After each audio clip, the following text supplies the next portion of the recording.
Students, तो biomolecules unit series में आपका स्वागत है। तो आज हम इस वीडियो के अंदर बायोमोलिक्यूल्स के इन टेस्ट के क्वेश्चन करेंगे और नेक्स्ट वीडियो के अंदर हम एनसीईआरटी के एक्सरसाइज के क्वेश्चन करेंगे। ठीक है, तो ऐसे हम सीरीज चला रहे हैं, ऐसे यूनिट वाइज करके हम पूरी केमिस्ट्री के एनसीईआरटी के और इन टेस्ट क्वेश्चन करेंगे। तो जुड़े रहिए हमारे साथ। तो चलिए टाइम खराब न करते हुए वीडियो को करते हैं स्टार्ट। सबसे पहला क्वेश्चन है हमारे पास, जैसा कि आप स्क्रीन पर देख पा रहे हैं, glucose and sucrose are soluble in water but cyclohexane and benzene are insoluble in water, explain. इन्होंने ये बोला है कि जो हमारे पास सुक्रोज होता है और हमारे पास जो ग्लूकोज होता है वो तो हमारे पास वाटर सोल्यूबल हो जाता है, लेकिन जो हमारे पास साइक्लोहेक्सेन है और बेंजीन है वो वाटर सोल्यूबल नहीं होता। एक्सप्लेन करो। ये ऐसा क्यों पूछ रहा है? ऐसा इसलिए पूछ रहा है क्योंकि जो हमारे पास ग्लूकोज होता है, देखो ग्लूकोज का स्ट्रक्चर क्या होता है, या ग्लूकोज का जो हमारे पास स्ट्रक्चर तो आपको पता ही है, क्योंकि हम आप चोरी करके आए हुए होंगे तभी तो आप क्वेश्चन पर आए हैं। तो यहां पर हमारे पास है C6H12O6। ठीक है, तो ये हमारे पास फॉर्मूला होता है किसका? ग्लूकोज का। और हमारे पास सुक्रोज का फॉर्मूला क्या होता है? ये हमारे पास सुक्रोज का फॉर्मूला होता है C12H22 और O हमारे पास होता है 11। ठीक है, ये दोनों भी हमारे पास ऑर्गेनिक कंपाउंड है। ये दोनों हमारे पास क्या है भाई? ऑर्गेनिक कंपाउंड होते हैं।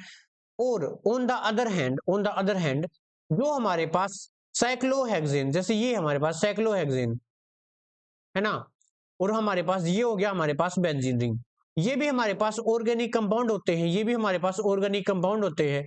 लेकिन लेकिन लेकिन लेकिन क्या ये तो हमारे पास वाटर सोल्यूबल हो जाते हैं, लेकिन ये वाटर इनसोल्यूबल है, ऐसा क्यों है? तो आंसर में देख लेते हैं। देखो भाई, आंसर में ये बोला गया है, this is due to the presence of number of OH group in the sucrose और ग्लूकोज स्ट्रक्चर। देखो भाई, जब हम ग्लूकोज का स्ट्रक्चर बनाएंगे, जैसे देखो मैं आपको स्ट्रक्चर बना के दिखा देता हूं।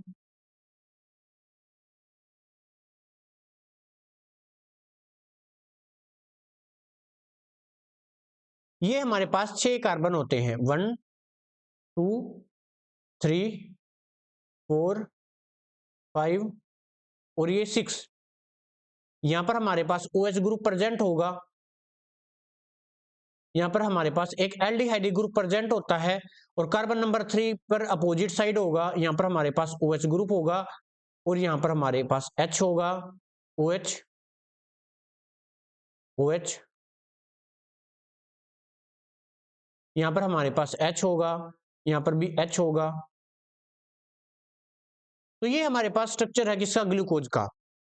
अब यहां पर देखो, ऐसा ही हमारे पास सुक्रोज का होगा, क्योंकि सुक्रोज एक डाइसैकेराइड है, यानी 2 यूनिट से मिलकर बना होता है। इसको हम हाइड्रोलाइज करेंगे तो हमारे पास मोनोमर यूनिट के अंदर जब टूटेगा तो ऐसा ही टूटेगा। ठीक है, तो अब देखो यहां पर हमारे पास OH ग्रुप प्रेजेंट है। देखो एक OH ग्रुप है, आपको स्क्रीन पर दिख रहा है, जैसे ये एक OH ग्रुप है, ये है हमारे पास OH ग्रुप, ये भी हमारे पास OH ग्रुप है, ये भी। और अगर हम इनको और भी सिंप्लीफाई तरीके से लिखे तो ऐसे लिख सकते हैं, देखो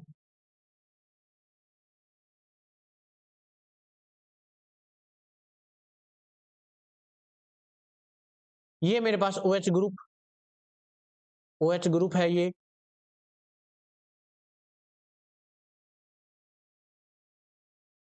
और हमें पता है जो OH बॉन्ड होता है वो एक पोलर होता है। पोलर मतलब उसके 2 पोल होते हैं, कहने का मतलब ऑक्सीजन है वो ज्यादा इलेक्ट्रोनेगेटिव होगा, यानी इसके ऊपर स्लाइटली नेगेटिव चार्ज होगा, इसके ऊपर स्लाइटली पॉजिटिव। वैसे ही यहाँ पे होगा, ठीक है, वैसे ही यहाँ पर होगा। अब ऐसे करके हर एक OH ग्रुप पर ऐसे ही होगा यहाँ पर नेगेटिव चार्ज।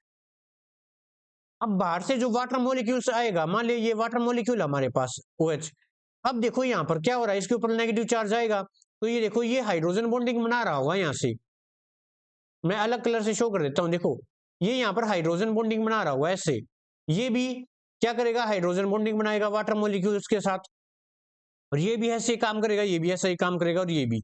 ठीक है, तो कहने का मतलब कोई भी ऐसी स्पीशीज जो कि वाटर के साथ हाइड्रोजन बॉन्डिंग बनाती है, हम उसे जनरली क्या कहते हैं? वो वाटर सोल्यूबल हो जाती है। इसलिए हमारे पास ग्लूकोज होगा और जो हमारे पास सुक्रोज होगा वो वाटर सोल्यूबल होते हैं। लेकिन ऑन द अदर हैंड देखो, यहाँ पर हमारे पास ये साइक्लोहेक्सेन है, ये हमारे पास साइक्लोहेक्सेन है और ये हमारे पास बेंजीन रिंग है। इनके पास ऐसा कोई भी पोलर ग्रुप नहीं है कि ये किसके अंदर सोल्यूबल हो सके, वाटर के अंदर, यानी वाटर के साथ हाइड्रोजन बॉन्डिंग बना सके। इनके अंदर ऐसा कोई भी ग्रुप प्रेजेंट है ही नहीं, तो इसलिए ये वाटर इनसोल्यूबल होते हैं और ये वाटर सोल्यूबल होते हैं। इसका यही रीजन था और यही बात यहाँ पर लिख रखी है। आया आपको समझ में? चलिए आगे बढ़ते हैं। क्वेश्चन नंबर सेकंड क्वेश्चन के अंदर देख लेते हैं, what are the expected product of the hydrolysis of lactose. इसने ये कहा है जब हम लैक्टोज को हाइड्रोलाइज करेंगे, हाइड्रोलाइज करने का मतलब क्या होता है, जब हम उसको पानी में डालेंगे, है ना, जब उसके अंदर हम पानी मिला देंगे यानी हाइड्रोलाइज कर देंगे, तो हमें क्या प्रोडक्ट मिलेगा। तो आंसर के अंदर देख लेते हैं, the hydrolysis product of lactose, यानी लैक्टोज हमारे पास डाइसैकेराइड है, यानी लैक्टोज किससे किससे मिलकर बना होता है, किस किस से मिलकर बना होता है, ग्लैक्टोज और ग्लूकोज से मिलकर बना होता है। क्योंकि तब देखो इनके बीच में ये बॉन्ड बना हुआ, क्योंकि तभी तो ये हाइड्रोलाइज होकर इनके अंदर टूटेंगे। तो जब हम इनको हाइड्रोलाइज करेंगे विद डाइल्यूट HCl या फिर किसी भी एंजाइम से, तो हमें क्या क्या मिलेगा, हमें क्या मिलेगा, एक तो ग्लैक्टोज मिलेगा और एक हमें ग्लूकोज मिलेगा। और ग्लूकोज कौन सा, डी ग्लूकोज यानी अल्फा ग्लूकोज, ठीक है। और डी ही हमें क्या मिलेगा, ग्लैक्टोज मिलेगा, ठीक है। ये आगे आप डी लगा सकते हो ऐसे, या फिर सिंपली आप ये भी बोल सकते हो हमें ग्लैक्टोज और ग्लूकोज मिलेगा। और इन फॉर्मूला सेम होता है इन दोनों का, ऐसे C6H12O6 और ये C6H12O6। अब फर्क कहां पर है, देखो ये पूरा स्ट्रक्चर हमारा, ये पूरा स्ट्रक्चर हमारा किसका है भाई, ये हमारा जो स्ट्रक्चर है ये लैक्टोज का है। इसके अंदर दो यूनिट जुड़ी हुई है, ठीक है, एक तो ग्लैक्टोज की जुड़ी हुई है, एक ग्लूकोज की। और ये जो बॉन्ड होता है इसको हम ग्लाइकोसिडिक बॉन्ड बोलते हैं। कौन सा बॉन्ड बोलते हैं, ग्लाइकोसिडिक बॉन्ड बोलते हैं इसको, ठीक है। जब हम इसको पानी में मिलाएंगे और ये किसके अंदर डिसोसिएट हो जाएगा, ये ग्लैक्टोज और ग्लूकोज के अंदर डिसोसिएट हो जाएगा। अब ग्लैक्टोज क्या है, देखो ये हमारे पास कार्बन नंबर फर्स्ट है, ये कार्बन नंबर सेकंड होगा, ये कार्बन नंबर थर्ड होगा, ये कार्बन नंबर फोर्थ होगा। इसका भी देखो ये हमारे पास कार्बन नंबर फर्स्ट होगा, तो हमारे पास देखो ये कार्बन नंबर फर्स्ट है, ये सेकंड है, ये थर्ड है और ये हमारे पास फोर्थ है। अब देखो ध्यान से, अगर मैंने ये स्ट्रक्चर बना दिया, देखो एक बार ध्यान से समझना बिल्कुल,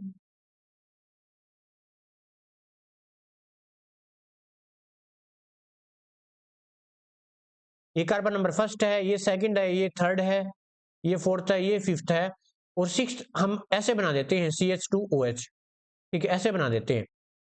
अब यहाँ पे ऊपर और नीचे क्या होंगे, वो ग्रुप्स होंगे। देखो यहाँ पर हमारे पास क्या लगा होगा, H होगा और OH होगा।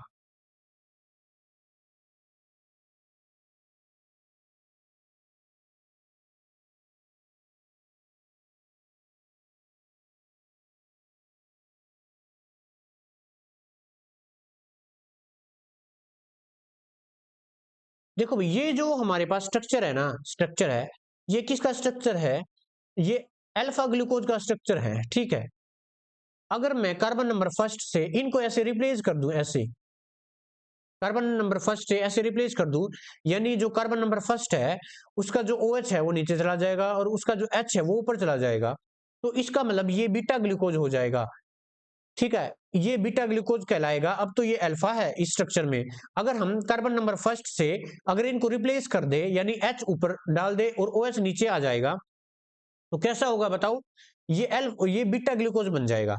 लेकिन लेकिन ध्यान रखना, अगर हम कार्बन नंबर फोर पर चेंज करें, यहां पर चेंज ना करके अगर हम कार्बन नंबर 4 पर चेंज करें, देखो कार्बन नंबर ये मेरे पास 4 है और यहां पर देखो यहां पर OH नीचे है, यहां पर H ऊपर है।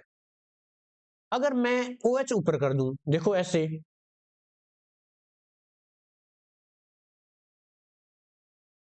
ये कार्बन नंबर 4 है, अगर मैं OH ऊपर कर दूं इसका और H नीचे कर दूं, तो अब ये क्या बन गया, अब ये देखो अल्फा ग्लूकोज था ना ये, तो अब ये बन गया अल्फा ग्लैक्टोज, है ना, अल्फा ग्लैक्टोज बन गया यानी डी ग्लैक्टोज। और अगर मैं क्या करूं, अगर अब कार्बन नंबर फर्स्ट पर चेंज कर दूं ऐसे, तो ये बीटा ग्लैक्टोज बन जाएगा। तो आपको बस ये याद रखना है, अगर कार्बन नंबर फर्स्ट पर चेंज करेंगे तो अल्फा बीटा ग्लूकोज बनेगा, और कार्बन नंबर फोर्थ पर चेंज करेंगे तो ग्लैक्टोज में कन्वर्ट होगा वो। ठीक है, ये बात याद रखनी है आपको। तो ये बात थी। तो इस क्वेश्चन का आंसर पता लग गया। क्या पता लग गया? जब हम लैक्टोज का हाइड्रोलाइज करेंगे तो किसके अंदर डिसोसिएट होगा बताओ? ये देखो यहां पर भी लिखा हुआ, जब हम लैक्टोज की हाइड्रोलाइज करेंगे तो ये देखो, ये हाइड्रोलाइज है, ये पीछे लिखा हुआ है, ये इसका नेम लिखा हुआ है डी ग्लूकोज, और ये इसका नेम लिखा हुआ है। ठीक है, ऐसे है भाई। ये आया क्वेश्चन समझ में? नेक्स्ट देख लेते हैं। How will you explain the absence of aldehyde group in the penta acetate of, यानी अल्फा ग्लूकोज या डी ग्लूकोज? ये पूछ रहा है कि कैसे पता चलेगा, आप एक्सप्लेन करो कि जो हमारे पास पेंटा एसीटेट होगा उसके अंदर जो एल्डिहाइड ग्रुप है वो अब्सेंट होगा। वो ऐसे पता चलेगा, जब हम पेंटा एसीटेट की, जो हम पेंटा एसीटेट है उसकी रिएक्ट किससे करवाएंगे? हाइड्रोक्साइल अमाइन यानी NH4OH, या फिर किसके साथ करवाएं? या फिर हाइड्रोजन के साथ करवाएं, यानी NH2NH2, इनके साथ रिएक्शन करवाएं, तो वो कोई भी रिएक्शन नहीं देगा। ठीक है, वो रिएक्शन कोई भी नहीं देगा, जिससे हमें यह पता चल जाएगा कि जो हमारे पास पेंटा एसीटेट है वो, उसके अंदर अब्सेंस है किसका? एल्डिहाइड ग्रुप नहीं है, अब्सेंट है एल्डिहाइड ग्रुप। कैसे पता चलेगा? देखो भाई, देखो भाई, हमारे पास ये है ग्लूकोज। ठीक है, ये है हमारे पास ग्लूकोज का स्ट्रक्चर। अगर हम इसकी रिएक्शन किससे करवाएंगे? 5 मॉलिक्यूल्स ऑफ एसिडिक अनहाइड्राइड के साथ करवाएं, जैसे देखो CH3 CO,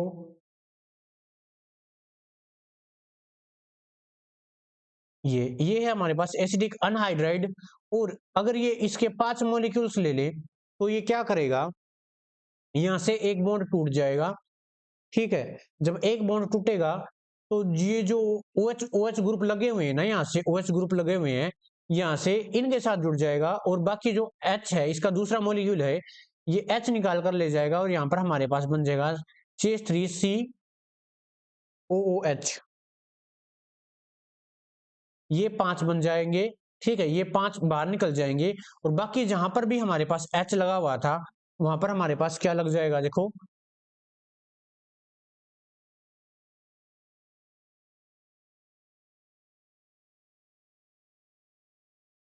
CH3,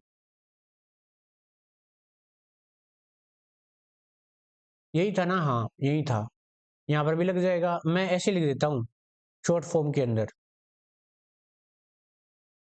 ये कार्बन नंबर थर्ड था, यहाँ पर H,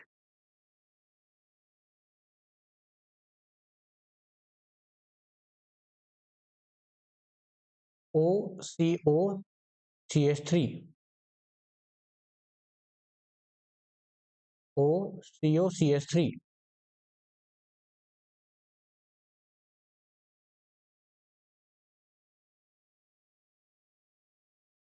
OCO CH3, और ये हमारे पास इसके साथ बॉन्ड बनाया हुआ था। तो ये कार्बन है, इसके साथ बॉन्ड बनाया हुआ था, ऐसे बीच में हमारे पास ऑक्सीजन था। ठीक है, अब जो ये हमारे पास बना है ना, आपको दिख रहा है, देखो ये जो आपको ये स्ट्रक्चर दिख रहा है, ये वाला, ये वाला स्ट्रक्चर, इसको बोलते हैं पेंटाएसीटेट ऑफ डी ग्लूकोज। इसको क्या बोलते हैं? पेंटाएसीटेट ऑफ डी ग्लूकोज। अब इसकी रिएक्शन किससे करवाएं? अगर हम इसकी रिएक्शन किससे करवाएं, या तो हम NH2 और NH2 के साथ करवाएं, या फिर किसके साथ करवाएं? जैसा कि आप आंसर में देख रहे हो, NH4OH के साथ करवाएं, यानी हाइड्रोक्साइल अमाइन के साथ करवाएं। तो ये क्या देगा? नो रिएक्शन देगा, जिससे ये प्रूव होता है कि इसके अंदर जो एल्डिहाइड ग्रुप है वो अब्सेंट है। तो देखो भाई, आपको कहीं पे इसमें एल्डिहाइड ग्रुप दिख रहा है? अब्सेंट ही है ना, यहाँ पर तो हमें दिख रहा था, लेकिन यहाँ पर तो अब्सेंट है। तो इससे पता चलता है, जब हम हमारा पेंटे एसीटेट डेरिवेटिव्स है जो, उनकी रिएक्शन अगर हाइड्रोजन या फिर हाइड्रोक्साइल अमाइन के साथ करवाएंगे तो वो नो रिएक्शन देगा, जिससे ये प्रूव होता है कि हमारे पास एल्डिहाइड ग्रुप है वो अब्सेंट है। ठीक है, नेक्स्ट देख लेते हैं। देखो भाई next, the melting point and solubility in water of alpha amino acids are generally higher than those of corresponding halo acids, explain. देखो भाई एक बार से अमीनो एसिड है उनकी जो बेसिक स्ट्रक्चर फीचर्स है वो बना लेते हैं। इस तरफ हमारे पास है NH3, इसके ऊपर पॉजिटिव चार्ज है, यहाँ पर हमारे पास कार्बन है, ऊपर हमारे पास R ग्रुप है, नीचे H जुड़ा हुआ है, और इस तरफ हमारे पास है COO नेगेटिव। ठीक है, ये हमारे पास है अमीनो एसिड।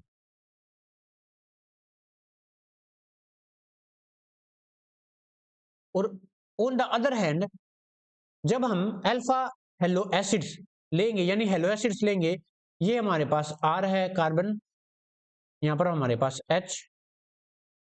X जुड़ा हुआ है, यहाँ पर COOH, ये है हमारे पास हेलो एसिड्स। अब ध्यान से देखो,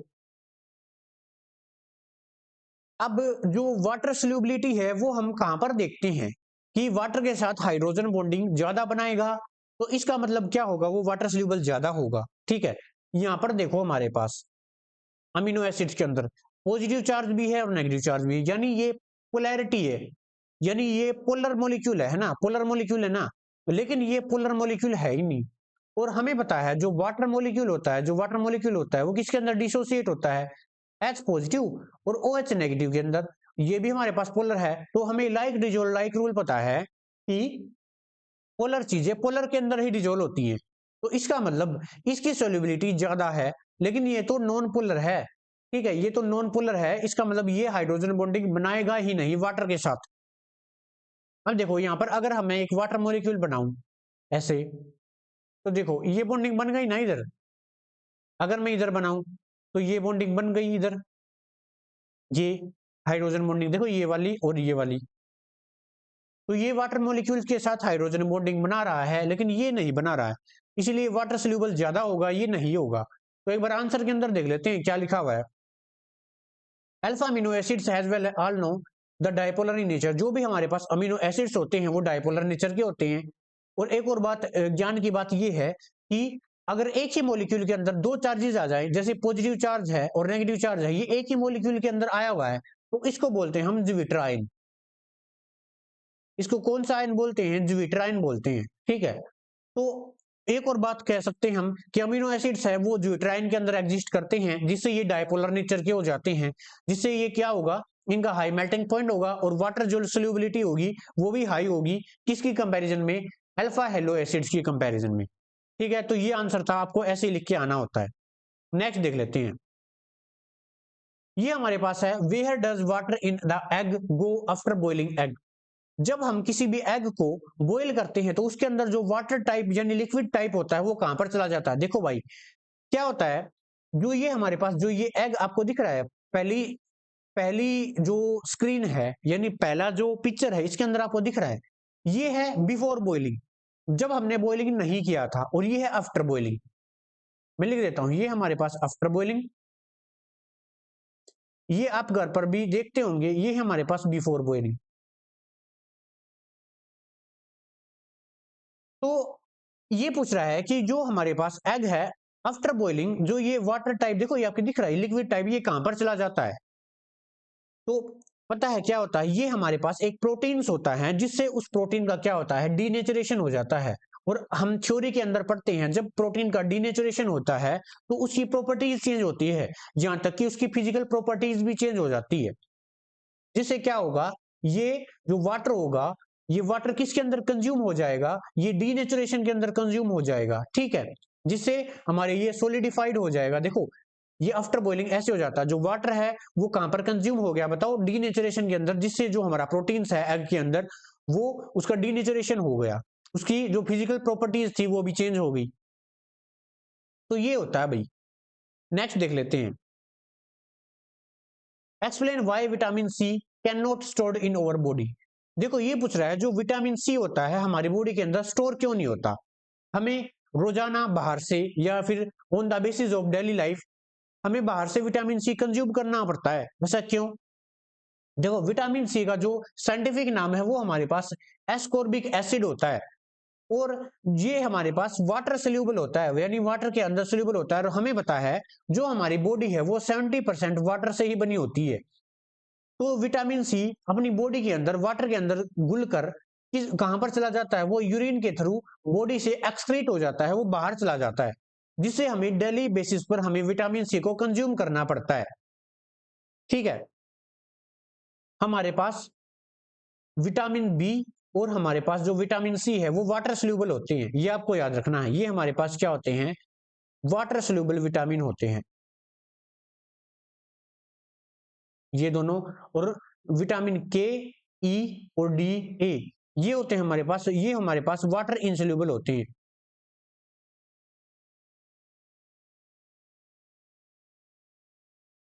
वाटर इनसोल्यूबल, ये अगर वाटर इनसोल्यूबल है तो ये किसके अंदर होंगे? फैट सोल्यूबल होंगे, और ये हमारे पास फैट इनसोल्यूबल होते हैं। ठीक है, ये आपको याद कर लेना अच्छे से। नेक्स्ट देख लेते हैं, which product would be formed when a nucleotide from DNA contain thymine is hydrolyzed? ये आपको याद ही करना पड़ेगा। मान लिया अपने पास डीएनए का ये स्ट्रक्चर है। देखो, जो हमारे पास डीएनए है उसका जो स्ट्रक्चर कैसा होता है? वो डबल स्ट्रैंड स्ट्रक्चर होता है। यहाँ पर हमारे पास बेस जुड़े होते हैं एक दूसरे से, ऐसे है ना, एक दूसरे से ऐसे बेस जुड़े होंगे।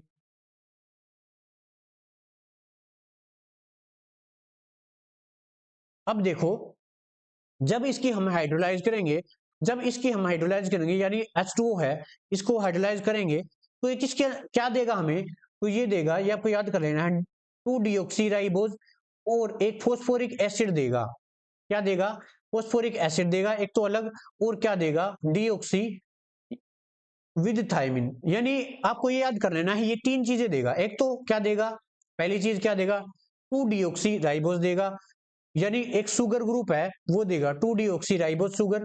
दूसरा हमारे पास एक फोस्फोरिक एसिड ग्रुप देगा, और तीसरा हमारे पास क्या देगा? थाइमिन देगा। ठीक है, आपको याद कर लेना है ये क्या क्या देगा, बताओ। पहली चीज 2 डीऑक्सी राइबोज शुगर देगा, दूसरा फोस्फोरिक एसिड ग्रुप देगा, और तीसरा हमारे पास क्या देगा? थाइमिन देगा। जब हम डीएनए को हाइड्रोलाइज करेंगे और जब वो कंटेन थाइमिन करके रखा होगा, ये इन्होंने दे ही रखा है कि उसके अंदर थाइमिन कंटेनिंग है। ठीक है, अब नेक्स्ट देखो, एक क्वेश्चन है, ये लास्ट क्वेश्चन हमारा इन टेक्स्ट का। When RNA is hydrolyzed, there is a no relation among the quantities of different bases obtained. What does this fact suggest about the structure of RNA? ये पूछ रहा है कि देखो, जब हम RNA है, जब हम जो हमारे पास राइबोज न्यूक्लिक एसिड होता है यानी आरएनए है, उसको जब हाइड्रोलाइज करते हैं, फॉर एग्जांपल मैं आपको इधर ही समझा देता, देखो इधर इस पोर्शन के अंदर समझा देता हूं। मान लिया मेरे पास जो आरएनए है, उसको जब हाइड्रोलाइज करते हैं ना, वो जब जिस चीज के अंदर भी टूटेगा, जो भी हमें देगा, वो हमें इक्वी मोलर रेशियो के अंदर यानी इक्वल रेशियो के अंदर नहीं देता। फॉर एग्जाम्पल जैसे जैसे साइटोसिन जैसे साइटोसिन हो गया, एडनिन हो गया, यूरेशिल हो गया, थाइमिन हो गया, ये हमें इक्वल रेशियो के अंदर नहीं मिलते, ये हर बार अलग अलग के अंदर मिलते हैं। तो इनके बेसिस पर ये बताओ इसका जो स्ट्रक्चर है वो कैसा होगा? तो आंसर के अंदर देखो, एज वी नो, जो हमारा डीएनए मॉलिक्यूल्स है वो डबल स्ट्रैंड स्ट्रक्चर होता है, जैसे कि मैंने पीछे बताया था। ये डीएनए का स्ट्रक्चर है, इसके अंदर 2 स्ट्रैंड होते हैं, जैसे कि इसके अंदर भी बताया गया। देखो यहाँ पर आपको दिख रहा है, ये दो जुड़े हुए हैं, और ये जो 2 स्ट्रैंड है वो किससे जुड़े होते हैं? जो हमारा जो साइटोसिन है ना, जो हमारा साइटोसिन है वो हमेशा किससे जुड़ा होता है? ग्वानिन से। यानी जो साइटोसिन है वो ग्वानिन से जुड़ा होगा, और जो हमारे पास थाइमिन होता है वो किससे जुड़ा होता है? बताओ, वो एडेनिन से जुड़ा होता है। ठीक है, तो जब भी हम इसको क्या करेंगे? हाइड्रोलाइज करेंगे, तो क्या देगा ये हमें? क्या देगा? एक इक्विमोलर रेशो देगा, जिससे हमें ये पता चलता है कि इसका जो स्ट्रक्चर है वो कैसा है भाई? डबल स्टैंड स्ट्रक्चर है। लेकिन ऑन द अदर हैंड जब हम आरएनए पर बात आ जाती है, तो हमें ये कोई भी इक्विमोलर रेशो यानी कुछ फिक्स रेशो नहीं देगा, इनकी इनकी फिक्स रेशो बिल्कुल भी नहीं देगा। ठीक है, हर बार अलग देगा, जिससे हमें ये पता लगा सकते हैं कि जो आरएनए है उसका स्ट्रक्चर है वो सिंगल स्ट्रैंड स्ट्रक्चर है। देखो ये बता रखा, सिंगल स्ट्रैंड स्ट्रक्चर है। एक और बात ये है, हमारे पास जो थायमिन है वो किसके अंदर प्रेजेंट होता है, डीएनए के अंदर। डीएनए के अंदर थायमिन प्रेजेंट होता है, लेकिन आरएनए के अंदर यूरेसिल प्रेजेंट होता है। और जो हमारे पास ये 3 ग्रुप होते हैं ना, ये देखो, ये दोनों के अंदर प्रेजेंट होते हैं, CGA। आप ऐसे याद कर सकते हो, CGA ये तीनों के अंदर प्रेजेंट होंगे, साइटोसिन, ग्वानिन, एडेनिन। लेकिन जो हमारे पास जो यू है, यूरेसिल, वो राइबोज के यानी आरएनए के अंदर प्रेजेंट होगा, और जो हमारे पास थायमिन है वो डीएनए के अंदर प्रेजेंट होगा। ठीक है, तो ये हमारे पास इन टेस्ट के क्वेश्चन थे बायोमोलिक्यूल्स के। नेक्स्ट पार्ट के अंदर हम एनसीईआरटी के एक्सरसाइज के करेंगे क्वेश्चन। ठीक है, तो तब तक के लिए थैंक यू।